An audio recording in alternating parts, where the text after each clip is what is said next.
Everyone, Hobbyist here, back at it again with another Citadels character guide. This time, we are covering the rank 7 characters. As an overview of just the way that the characters are, the rank 7 characters are going to be heavily focused on your ability to build and get cards, and do multiple builds during a turn. These are going to be the guys to where you have a lot of money, you have good cards, but you want to get them out more quickly. These rank 7 characters are going to be the ones for you. So let's go ahead and get on to this next character. First character that we're going to cover is we're going to cover the original Architect that existed since the first publication of Citadels. She's the easiest character to understand and will definitely help alongside any of the other characters during your first game. What she does is that automatically she gets 2 extra cards. So that's pretty huge. So you don't necessarily have to spend your gathering resources step in drawing more cards because you get 2 out of the gate. You could make it 3 cards if you wanted, but that's just if you need it. Hopefully, with the Architect, you can just focus on pulling the resources to help support the second ability, which is that the Architect has a building limit of up to 3 districts in that single turn. If you have multiple cheap stuff that you can get out of your hand and get built quickly, go ahead and go for it, because you're the only character in Citadels that has this.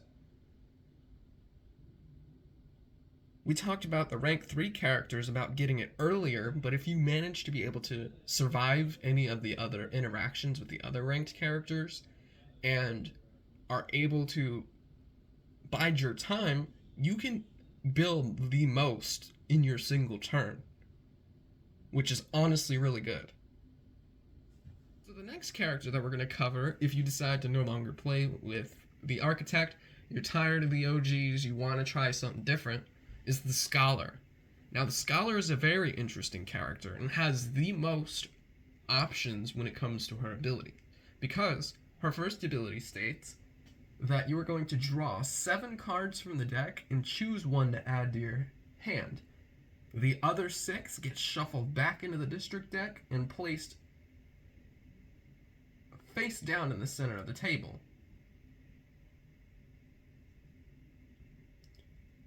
That is pretty huge. Like I said, it's literally 7 cards. You get to look at them all and pick whichever one you think works best.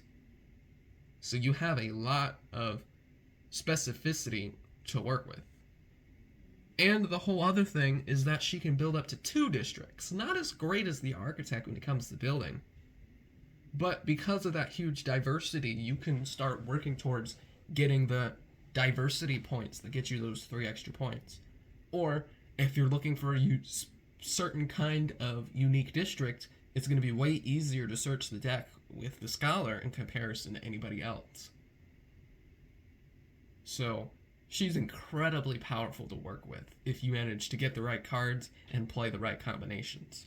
Now we're on to a character who I believe reaps the best benefits, but also has quite a big drawback, depending on if you use her ability or not. The Navigator has the only single ability, but it's pretty huge. You can either gain 4 extra gold, or you get 4 extra cards, in addition to whatever you decide to do with your gathering resources step. If you decide to use the Navigator's abilities, the key thing with her is that you are not allowed to build that turn. So the Navigator is a character who gets more gold than any of the rank 6 characters, maybe on par with the Alchemist if you manage to play him right.